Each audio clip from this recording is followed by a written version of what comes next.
What's up, everybody? Are you struggling to get seen on social?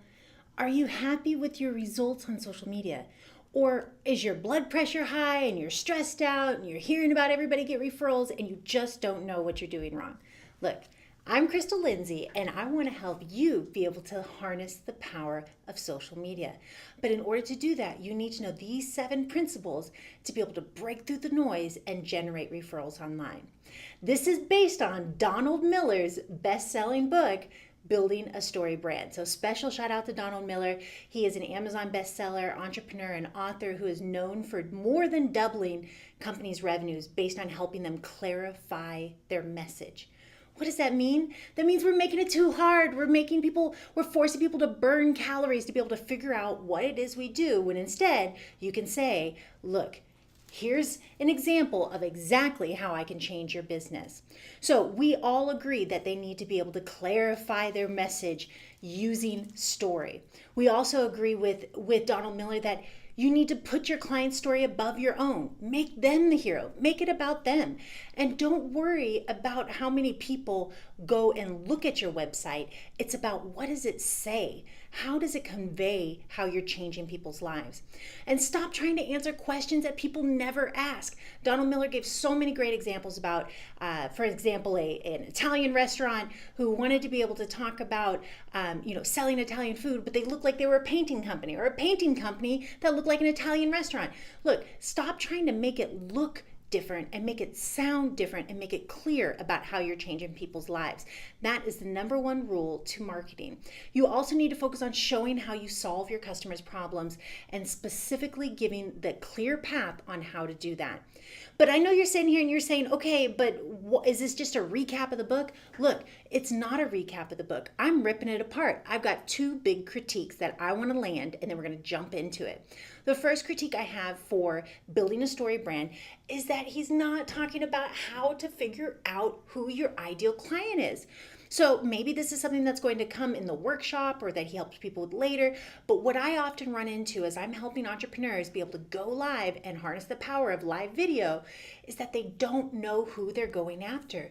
They think this one type of customer, they're trying to be everything to everybody. How do you drill it down? You need to apply Pareto's principle to figure out who's generating 80% of your revenue. What type of client?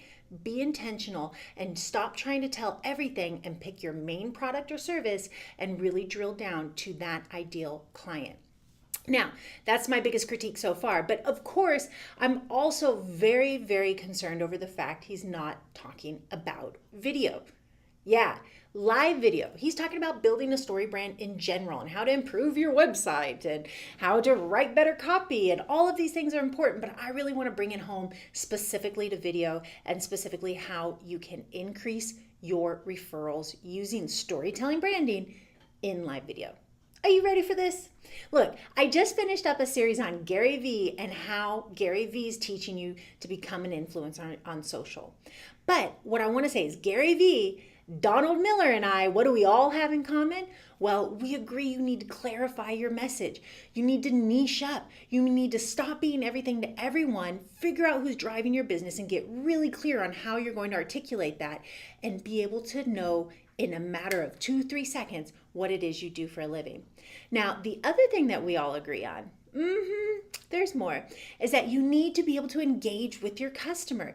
This is how you grow your business. You need to relate to them and engage with them so that you can speak their language. That's how you grow your business.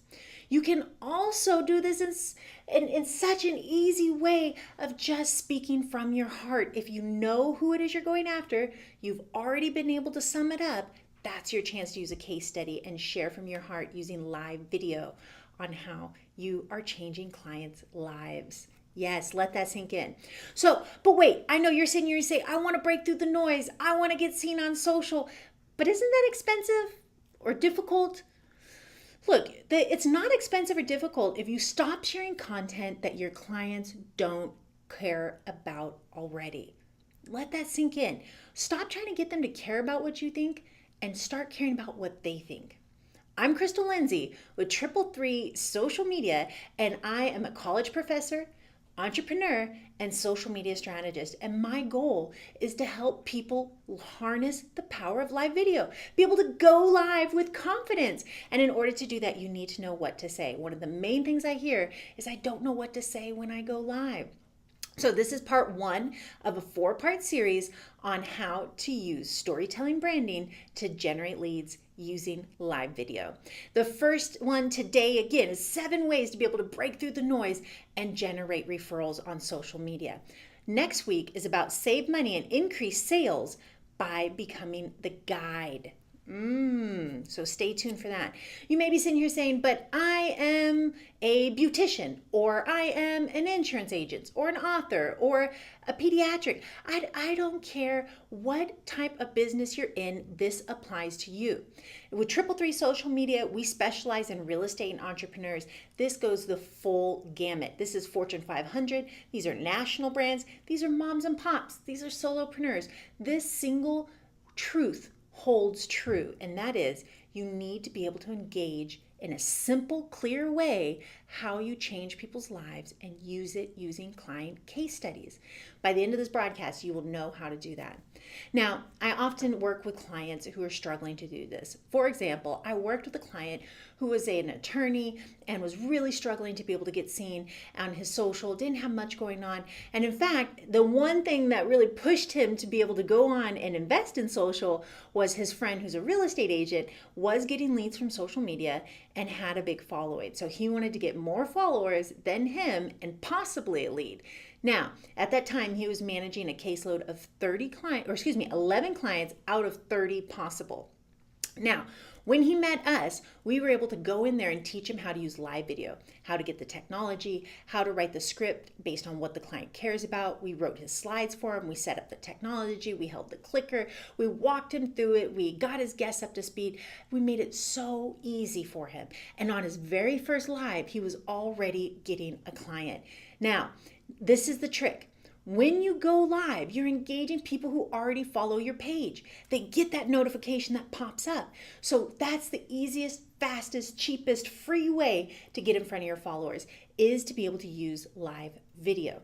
Now, by doing that, he had people who already knew that they had, in this case, water damage, and he was talking about how they help people with water damage. But these people knew they did it and knew they had it and had not raised their hand until they saw the broadcast and heard the story. That's what will happen to you. Now, in this case, again, he got his very first client, and now he was able to really use live video to go from having 11 cases managed to 30 cases managed. He had to cap out. They could take no more. So again, live video allowed him to be able to engage with his existing sphere, to be able to celebrate his strategic partners, to get his existing clients to raise his hand. This allowed him to get seen, and he didn't have to do a pay-per-click ad. He used storytelling branding and live video and organically attracted people to his page. And again, got 33 cases. He went over limit of 30. He had to stop. He was at capacity. So I want you to be able to also use live video to break through the noise and be able to specifically use storytelling branding, and so that you can understand that the story, and this is key, is the only way you can engage with your client. That's how you combat the noise. That's what this whole thing about on social is getting seen. You need to tell a good story. You'll notice I just shared a case study with you, and maybe you had an aha moment and you realized how this can apply to your business. Stop trying to get people to care about what you want them to care about. And again, take the time to paint the picture on how this applies to them. That means you need to start figuring out what your clients are talking about, and start talking about that content. Customers only care about their own story. That means if you can't talk about specifics that have happened to them, they only want to hear about a story then that would relate to them, that they can find themselves in. People only have an 8-second attention span. Let that sink in. But also realize people will go to a 90-minute movie and not daydream once. Studies have shown that people switch their train of thought at 8 seconds on average. We're approaching the goldfish at about 6 seconds, okay? Now, but when you go to the videos and you go to the movies, people are staying engaged for 90 minutes to 2 hours without daydreaming once. There's science that proves it. So how do they do it? They tell a good story. And that's what you have to do on your live video, is be able to tell a good story. And in that story, who's the hero? Are you the hero? No, you are going to make your client the hero, and then you are going to be the guide. So let that sink in and make it about your client, because you want them to win the day. You want to show how you gave them the tools to make them the hero and made their lives better, so that somebody else says, they can help me and make my life better as well. All right, I know you're sitting there and you're saying, all right, Crystal, I hear you, but what's this 7-step process to be able to do this effectively? Well, key is to filter your message through the proven storytelling branding process. Now, again, shout out to Donald Miller. This is based on his Building a Storybrand book, Amazon bestseller. But the key is to show how you give them tools to make them the hero. That's what this all goes back to. But in order for you to tell that compelling story, you need to identify who's driving your sales. Who's the number one ideal client for your top product or service? Now, that's who you speak to. That's who all of your copy, all of your text is directed right to their hearts and souls and minds. That's step one. You got to apply the 80-20. Stop saying everything to everybody. Maybe you have 7 different products. Pick your top one. Pick the most popular one and think about who's purchasing that and what do they care about. Brainstorm their needs and challenges. Step 1. Step 2 is you need to identify what does the ideal client want already. So again, as you brainstorm their needs and challenges, this is what they want. And people often can do step 1 or step 2. They can do the needs or the challenges. So don't get caught up if you can't do both. I'm going to give you a step right now that will solve that problem. So for example, if you're a real estate agent and you're going after first-time home buyers, you may know specifically what they want, what their goals are. They want to get pre-approved. They want to be able to get approved over multiple offers. They want to be able to get it in the school district. They want to have a backyard. They want to have etc. Okay, these are specific goals that they want. Now, playing devil's advocate, you say, what's their challenge? You say, I don't know what their challenges are. Maybe, they haven't done this yet. No. Think about it. Go line by line. What are the challenges that they're facing and why they may not get a backyard? Or what's the challenge that they're facing and why they may not be able to get in that school district? Or what challenges are they facing and why they may not get pre-approved? Those are their challenges. So zoom in on that and identify what your clients want already. Next up, you need to identify what's standing in their way of getting the goal. That's that challenge. Again, that's playing devil's advocate. Step 1 through 3, I've smashed in so you can really see in that one example. So step 1 is apply the 80-20 and figure out who's driving your business. Step 2 is figure out what they actually want. What's their goal? Step 3 is write down the challenges that are in their way of getting their goal. Now this is where you come into the story. Step 4 is you identify how you can help them solve their problem. Now, how do you help them?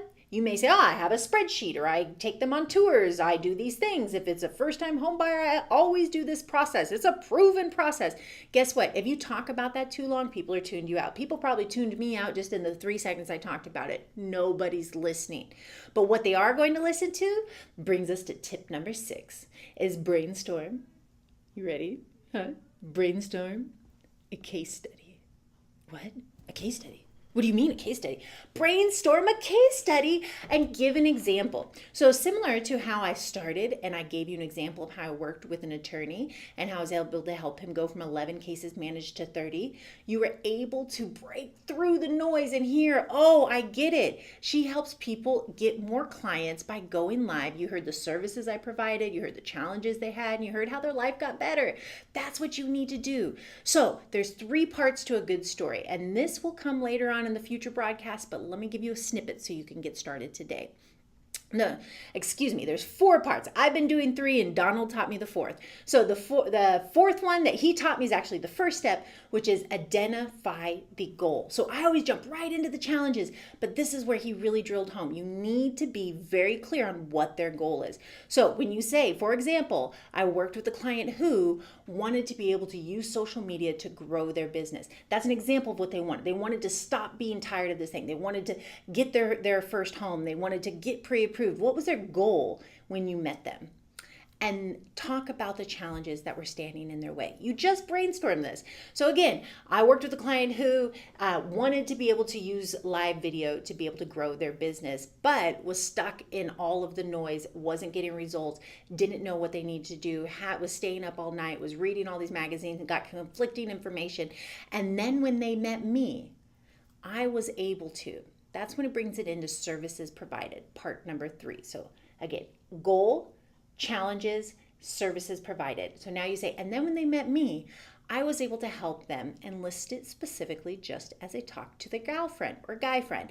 So I was able to help them, go to, 3 houses in one day and put in 4 offers on houses and then be able to get accepted over, higher bids and be able to get their dream home and get their backyard and specifically how you did that. Okay. Then you say the last part, which is the ripple effect. And now they are able to. And now they're able to grow their family, send their kids to the school that they wanted to go to, be in line to be part of this PTA program that's renowned. They're going to be able to walk their kid to school. They're going to be part of the child's life. They're going to have less time in the commute. They're going to have a man cave. They're going to be walking steps from the beach. And they'll be able to have more family time together and be able to host and celebrate with their friends and have birthday parties. Think big. How is their life better because they got this house? So again, the 4 parts where you brainstorm that case study is: what was their goal? What were their challenges? What services did you provide? And then, how is their life better? Now, tip number 7, and we're going to wrap it up pretty quick here, is you need to make a compelling call to action. Now, real estate agents in particular, all you really care about, I know, at the end of the day, is you want to be able to buy or sell, help people buy or sell their house, right? You don't want to talk about whatever. You just want to get leads. I get it. This is where you'll love it. But you got to do the other parts first. If you just come in and you say, buy houses or hire me or sell your house and whatever, nobody's listening. So again, you got to do the first steps and then finish with the call to action. And then it's natural. And you just say, if you're struggling with this, I want to be able to help you. So again, bring it back to the challenge. If you're struggling with being able to get pre-approved, or if you're struggling getting the school district of your house, or if you're tired of getting multiple bids on the offers and not getting your offer selected, I want to help you just like I helped that client. Now, this is where it gets very clear. You need to get them one and only one call to action. So you say, if you're struggling with this also, give me a call at this number, or send me an email, or go to this landing page, whatever your lead capture system is, but be intentional. And make sure every time you go live, every single time, you help them see how you can help them. Know that it's a topic they care about, have the services ready specifically on how you can help them, make it simple, and then give them a case study and know that this is what will get you comments and shares. This is going to allow you to engage with your customers. It's going to allow you to drive referrals. It's going to allow you to lower your cost of marketing. Let that sink in. If you're using live video and you're getting comments and shares, the social media channel will see you as having sticky content and prioritize your content over other people who are paying more. The example I gave today at my public speaking event was that I'm just now building up my YouTube channel, and so I had to be able to start from scratch, and I only have a handful of followers, or 50 or whatever it is. And yet, when I just did my Gary Vee book club, I was able to go live on Gary Vee, and now I outrank people who have hundreds and thousands of followers and hundreds of thousands of views, and I rank higher in the search results for the Gary Vee because I went live. So let that sink in. You don't need tons of followers. You don't need tons of engagement. If you're using live video, the fact you're using it will get your content prioritized by that channel. And if you're getting comments and shares, it will lower how much you have to pay to get seen by more people. And the part I really like, is that it gets people to raise their hand. You don't have to be salesy or do lead capture or push people around or try to trick them or give them all this clickbait. Sure, there's a time and place. I love a free download for clickbait. Sure, who doesn't? But you don't have to do that all the time. People prefer video, so give them what they prefer so it doesn't feel salesy. Tell them a good story so you keep their attention and they find themselves in it, and they will raise your hand. They will raise their hand and say, I want to be your client too. So with that, do you want some more social media tips? Every Tuesday on Facebook, I do Tech Tuesday at what time? You know what time. At 3:33, I'm going live on Facebook on Tuesdays. So this is where I'm going to help you save money and increase sales and help you with the top apps and software. And then on Thursday, I'm going to help you be able to save money and increase your sales using social media, doing these full social media strategy seminars just like today. So I want to thank you so much for your attention. I hope I get to see you next week as I teach you how to be the guide to be able to increase your sales on social. Stop making excuses and join me live. I'm going to walk you through this whole thing. I'm Crystal Lindsay with 333 Social Media, and I cannot wait to see you on your live. Go ahead and tag us and let us know how we can support you on your broadcast. Now, again, make sure you follow, subscribe, give me some comments, give me some love, and make sure you follow us on social, on Facebook, Insta, Twitter, you name it. You can find us there, 333 Social Media. And again, I'm Crystal Lindsay, signing off.